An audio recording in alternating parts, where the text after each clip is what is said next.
প্রিয় ভিউয়ার্স, আশা করছি আপনারা সবাই ভালো আছেন।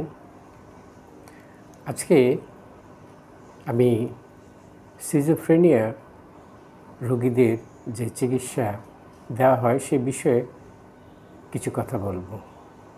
এই আলোচনা খুবই সংক্ষিপ্ত, তারপরেও আমি একটু বলার চেষ্টা করি আমরা যারা এই সিজোফ্রেনিয়া রোগে যারা ভুগছেন তাদেরকে চিনি কিংবা আমরা তাদের সহযোগিতা করার চেষ্টা করি, তারা একটু ধারণা নেওয়ার জন্য যে সিজোফ্রেনিয়া রোগে যারা ভোগে এই সমস্ত ব্যক্তিদের সহযোগিতা করার জন্য কী কী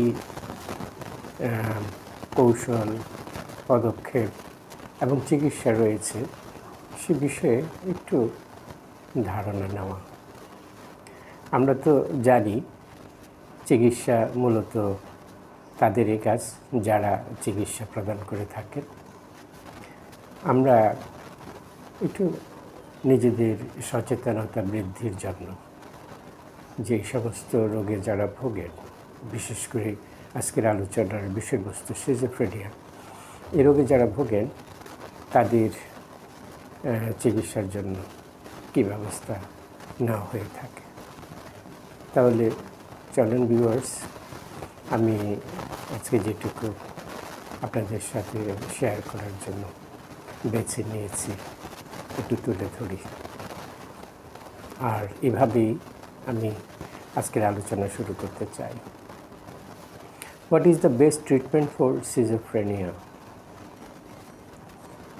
আমরা সবাই জানি সিজোফ্রেনিয়া মানসিক রোগের মধ্যে সবচেয়ে জটিল রোগ।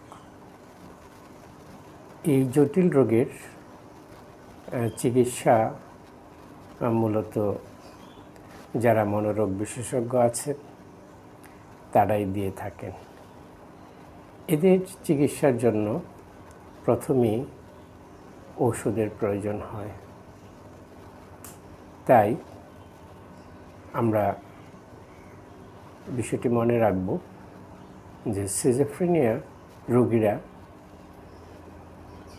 কখনো পুরোপুরি সুস্থ হয় না। তাদের সারা জীবন কোনো না কোনো ধরনের সীমাবদ্ধতার মধ্যেই জীবন অতিবাহিত করতে হয় এবং তাদের সহযোগিতার প্রয়োজন হয়। তারপরেও এইসব রোগীদের ক্ষেত্রে কী ধরনের সহযোগিতা তাদের জন্য কার্যকরী, মোটামুটিভাবে দৈনন্দিন জীবনের সাথে খাপ খেয়ে চলার জন্য। আর সে বিষয়ে আমি এটুকু তুলে ধরলাম। The most effective treatment for schizophrenia involves A combination of medication. অর্থাৎ সিজোফ্রেনিয়া রোগীদের একটা যৌথ চিকিৎসা পদ্ধতি, এর মধ্যে মেডিকেশন, ওষুধ, ট্রপিক্যালি অ্যান্টিসাইকোটিক্স, মূলত সাইকিয়াট্রিস্টরা যে ওষুধ দিয়ে থাকেন, অ্যান্ড থেরাপি এবং মনোসামাজিক চিকিৎসা। এখানে মূলত আমাদের মনে রাখতে হবে যে antipsychotics are the first line treatment. Schizophrenia রোগীদের প্রথম চিকিৎসাই হলো তাদের ওষুধের দরকার হয় ফর অ্যাকিউট সিমটমস। তাদের মধ্যে যেহেতু জটিল লক্ষণগুলো তাদের মধ্যে প্রকাশ পায়, এগুলো নিয়ন্ত্রণের জন্য আমাদের মূলত এই সিজোফ্রেনিয়া রোগীদের প্রথম ধাপেই ঔষধের প্রয়োজন হয়।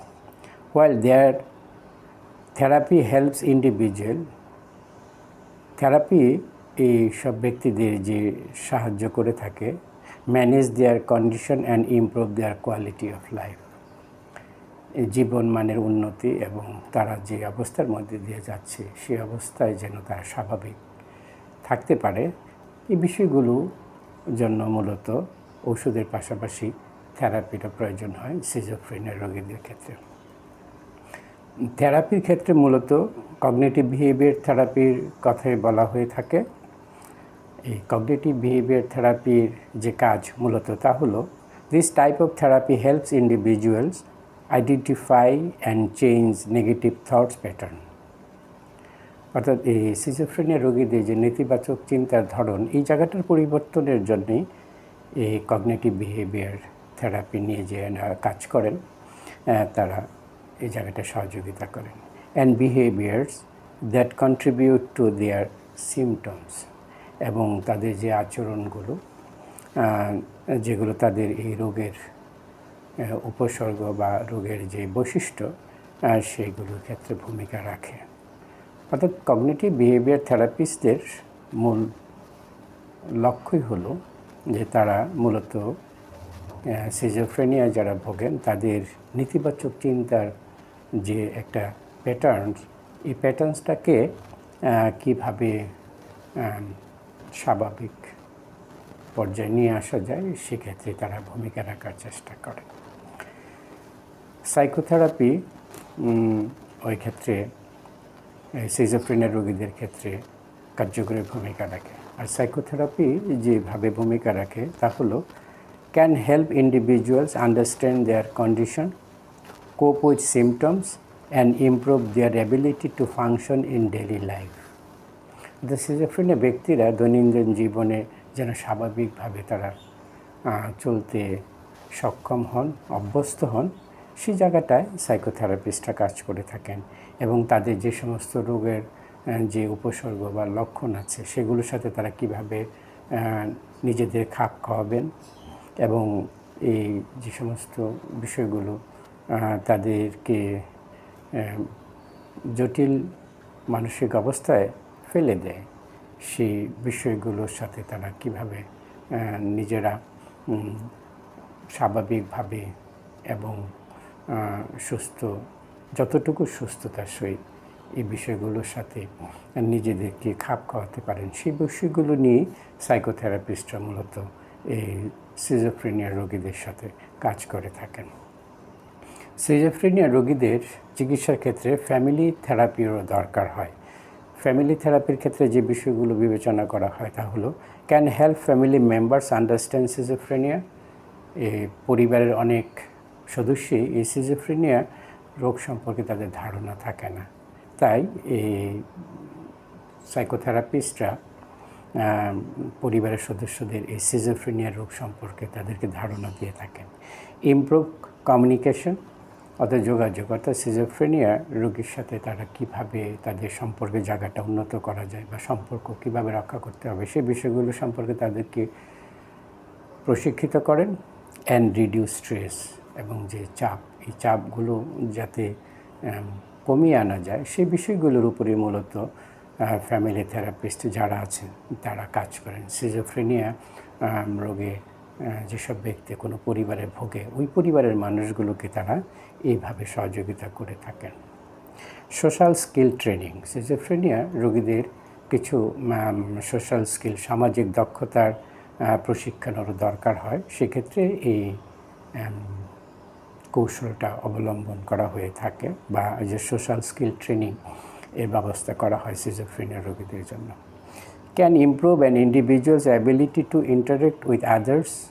এই সিজোফ্রেনিয়া রোগীরা যাতে অন্যদের সাথেও কীভাবে তারা তাদের কথোপকথন বা যোগাযোগের জায়গাটা তারা রক্ষা করতে পারে সেই জায়গায় তাদেরকে দক্ষ করা বা সেই যোগ্যতাটা তাদের মধ্যে যাতে আসে সেই জায়গাটা তারা ভূমিকা রাখার চেষ্টা করেন। And participate in social situation, এবং সামাজিক পরিস্থিতিতে কীভাবে তারা চলবেন, অংশগ্রহণ করবেন সামাজিক কর্মকাণ্ডে, সেই বিষয়গুলো সম্পর্কে সিজোফ্রেনিয়া রোগে যারা ভোগেন তাদেরকে প্রশিক্ষণ দিয়ে থাকেন যারা সোশ্যাল স্কিল ট্রেনিং নিয়ে কাজ করেন। এখানে আরেকটি বিষয় তারা এখানে উল্লেখ করেছেন তা হলো কগনিটিভ রেমিডিয়েশন, অর্থাৎ তাদের চিন্তার জায়গাটা, জ্ঞানের জায়গাটার ক্ষেত্রেও তাদের উন্নত করা বা সেই জায়গাটা তাদের সহযোগিতা করার দরকার হয়। এবং এই ক্ষেত্রে যেভাবে কাজটি করা হয় তা হলো focuses on improving cognitive abilities, অর্থাৎ তাদের যে জায়গাটায় মনোযোগ দেওয়া হয় সেটা হলো তাদের জ্ঞানগত জায়গাটা যাতে উন্নতি হয় সেই বিষয়টা লাইক অ্যাটেনশন, যাতে তারা মনোযোগ দিতে পারে, মেমোরি, স্মৃতি এবং প্রবলেম সলভিং, অর্থাৎ তারা সমস্যার সমাধান করতে পারে। এই জায়গাগুলোতে দক্ষতা যাতে সিজোফ্রেনিয়া রোগীর আসে, সেজন্য তাদের এই ধরনের কগনিটিভ সাপোর্ট বা রেমেডি দরকার হয়, তাই এখানে বলেছেন। এবং যে জায়গাটায় গুরুত্ব দেওয়া হয় বা মনোযোগ দেওয়া হয় তা হলো তাদের যে জায়গাটা তাদের অ্যাবিলিটি দরকার হয়, তা হলো অ্যাটেনশন, মনোযোগ, মেমোরি, স্মৃতি, যাতে তারা কোনো ধরে রাখতে পারে, তারা তাদের চিন্তাগুলো বা যে সমস্ত বিষয় তারা শিখেন সেগুলো যাতে তারা ধরে রাখতে পারেন, কিংবা অতীতের শিক্ষণীয় বিষয়গুলো যাতে তারা বর্তমানে কাজে লাগাতে পারেন, সেই বিষয়গুলো সম্পর্কে তাদেরকে দক্ষ এবং প্রশিক্ষিত করা হয়ে থাকে এই কগনিটিভ রেমেডি বা রেমেডিয়েশনের মাধ্যমে। অ্যান্ড প্রবলেম সলভিং, সমস্যা, দৈনন্দিন সমস্যার সমাধান, কিংবা কর্মক্ষেত্রে বা যারা প্রাতিষ্ঠানিক কাজে আছেন কিংবা লেখাপড়ায় আছেন, সেক্ষেত্রে তারা তাদের সমস্যাগুলো কীভাবে সমাধান করবে সেই বিষয়গুলো সম্পর্কে তাদেরকে জ্ঞানগত সহযোগিতা করা হয়ে থাকে। এখানে কিছু বিষয় আমাদের আরেকটু মনে রাখা দরকার এবং বিবেচনা করা দরকার, তা হলো সেলফ ম্যানেজমেন্ট। অর্থাৎ সিজোফ্রেনিয়া রোগে যারা ভোগে, আমরা জানি তারা অনেকেই নিজের যত্ন নিতে পারেন না, অর্থাৎ তারা স্বাভাবিক মানুষের মতো তারা তাদের নিজেদের প্রয়োজন এবং নিজেদের চাওয়া পাওয়াগুলো তারা তুলে ধরতে পারেন না এবং নিজেকে স্বাভাবিকভাবে তারা ধরে রাখতে পারেন না। সেক্ষেত্রে এই সিজোফ্রেনিয়া রোগে যারা ভোগে তাদের সেলফ ম্যানেজমেন্টের জায়গাটা তাদেরকে প্রশিক্ষিত করার প্রয়োজন হয়, এটি এখানে তুলে ধরতে চেয়েছেন। সেলফ ম্যানেজমেন্টের ক্ষেত্রে যে বিষয়গুলো আমাদের মনে রাখতে হবে তা হলো ইনক্লুডস লাইফস্টাইল চয়েস, জীবনের যে জায়গাগুলো তারা পছন্দ করে বা নির্বাচিত, লাইক অ্যাভয়েডিং অ্যালকোহল, যে জায়গাগুলো তাদেরকে এড়িয়ে চলতে হবে। তারা যাতে অ্যালকোহল অর্থাৎ নেশা জাতীয় দ্রব্যের মধ্যে, যেমন তারা যেন মাদকাসক্ত, বিশেষ করে তারা অ্যালকোহলে তারা যাতে আসক্ত হয়ে না পড়েন, অ্যান্ড রিক্রিয়েশনাল ড্রাগস, এবং যে সমস্ত ড্রাগসগুলো তাদের যে রিক্রিয়েশনাল অর্থাৎ তাদের মধ্যে উত্তেজনা, তাদের মধ্যে উৎফুল্লতা, তাদের মধ্যে এই বিষয়গুলো আনয়নের সহযোগিতা করে, সে সমস্ত ড্রাগসও তারা যেন এড়িয়ে চলে। And taking medication as prescribed, অর্থাৎ তাদের জন্য মনোরোগ বিশেষজ্ঞ যে ওষুধ প্রেসক্রাইব করেছেন সেই ওষুধগুলো যেন তারা যথাযথভাবে তারা খান, সেই বিষয়গুলো সম্পর্কে তাদেরকে প্রশিক্ষণের প্রয়োজন হয় বা সেই জায়গাটা তাদেরকে দক্ষ করে গড়ে তুলতে হয়। এটি মূলত সেলফ ম্যানেজমেন্টের মাধ্যমে তাদের করা হয়ে থাকে। তাছাড়া আরেকটু বিষয় আমরা বলতে পারি যে জায়গাটা আমাদের একটু কনসিডার করা দরকার, তা হলো ইন্ডিভিজুয়ালাইজ ট্রিটমেন্ট, অর্থাৎ প্রত্যেকটা ব্যক্তির চিকিৎসা পদ্ধতি বা ধরন ওই ব্যক্তির প্রয়োজন এবং তার রোগের উপসর্গের উপর ভিত্তি করে নির্বাচন এবং নির্ধারণ করা হয়ে থাকে এবং সেভাবেই চিকিৎসা পদ্ধতি প্রয়োগ করা হয়ে থাকে। এই জন্যই আমরা এই জায়গাটায় বিবেচনা করে থাকি যে প্রত্যেকটা ব্যক্তির চিকিৎসা পদ্ধতির জন্য ওই ব্যক্তির সাথে সম্পর্কিত কিংবা ওই ব্যক্তির জন্য সহায়ক সেই মানের চিকিৎসা পদ্ধতির জন্য আমরা নির্ধারণ করে থাকি। The best treatment plan will very depending on the individual specific needs and symptoms, তার প্রয়োজন এবং তার যে উপসর্গ, তার উপর ভিত্তি করেই প্রত্যেকটা ব্যক্তির জন্য চিকিৎসা পদ্ধতি নির্ধারণ করা হয়ে থাকে। অর্থাৎ একই চিকিৎসা সব ব্যক্তির ক্ষেত্রে প্রযোজ্য হয় না। মূলত যিনি সিজোফ্রেনিয়া রোগে ভোগেন ওই ব্যক্তির তার প্রয়োজন এবং তার যে উপসর্গ তার উপর ভিত্তি করে কী ধরনের চিকিৎসা দিতে হবে সেই চিকিৎসা পদ্ধতিগুলো নির্বাচন করা হয়ে থাকে। তাই জন্যই আমাদের মূলত যারা এই বিষয়ে প্রশিক্ষণপ্রাপ্ত, বিশেষ করে যারা মনোরোগ বিশেষজ্ঞ, ক্লিনিক্যাল সাইকোলজিস্ট, সাইকোথেরাপিস্ট এবং থেরাপিস্ট হিসেবে যারা কাজ করছেন তাদের সহযোগিতা নেওয়াই উচিত। মূলত তারাই এই বিষয়গুলো এভাবে বিবেচনা করেন এবং চিকিৎসা পদ্ধতি নির্ধারণ করে থাকেন। এবং আমরা যারা সিজোফ্রেনিয়া রোগীদের সাহচর্যে আছি কিংবা আমাদের পরিবারে যারা সিজোফ্রেনিয়া রোগে ভোগে তাদের ক্ষেত্রে কী কী ভূমিকা আমাদের রাখা উচিত, সেই বিষয়গুলো সম্পর্কে তারা আমাদেরকে ধারণা দিয়ে থাকে। আরেকটি গুরুত্বপূর্ণ বিষয় আমাদের মনে রাখতে হবে, তা হলো যে সিজোফ্রেনিয়া রোগীরা কখনো ভালো হয় না। এই কথাটা এখানে তারা বলতে চেয়েছেন। ইম্পর্টেন্ট নোট, যেটা আমাদের যে গুরুত্বপূর্ণ যে বিষয়টা আমাদের খেয়াল রাখতে হবে, there is no cure for schizophrenia. Treatment can significantly improve an individual's quality of life, জীবনমানের উন্নতি, and help them live a meaningful and fulfilling life.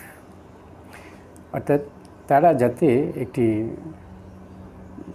সুস্থ স্বাভাবিক জীবন, অর্থপূর্ণ জীবন, কর্মময় জীবন এবং তাদের জীবনের যে প্রয়োজনগুলো আছে সেই প্রয়োজনগুলো যাতে তারা পূরণ করতে সক্ষম হয়, সেই জায়গাটাই সবচেয়ে বেশি মনোযোগ দেওয়া হয়ে থাকে। এই বিষয়টা আমাদের মনে রাখতে হবে যে সিজোফ্রেনিয়া রোগীরা হয়তোবা অনেকে সারা জীবনই তারা অসুস্থ থাকতে পারেন, কিংবা সিজোফ্রেনিয়া রোগের যে সমস্ত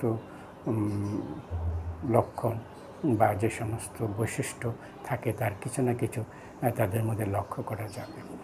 সেই জন্য আমাদের এই সিজোফ্রেনিয়া রোগীদের ক্ষেত্রে আমাদের বিষয়টা মনে রাখতে হবে এবং তাদেরকে সহযোগিতা করতে হবে। এটুকুই আমি আজকে নির্বাচিত করেছি আপনাদের সাথে আলোচনা করার জন্য। এই সিজোফ্রেনিয়া রোগীদের চিকিৎসার ক্ষেত্রে এর চেয়ে বেশি কিছু আসলে বলার নেই। আমরা যারা সিজোফ্রেনিয়া রোগীদের সহযোগিতা করি, আমাদের মনে রাখতে হবে এই সমস্ত ব্যক্তিদের সহযোগিতা করার জন্য আমাদের অবশ্যই ধৈর্য এবং সহনশীল মানসিকতা নিয়ে তাদের পাশে থাকতে হবে। এবং আমরা যতদিন তাদের পাশে থাকব কিংবা তারা যতদিন বেঁচে থাকবে আমরা তাদেরকে সহযোগিতা করব।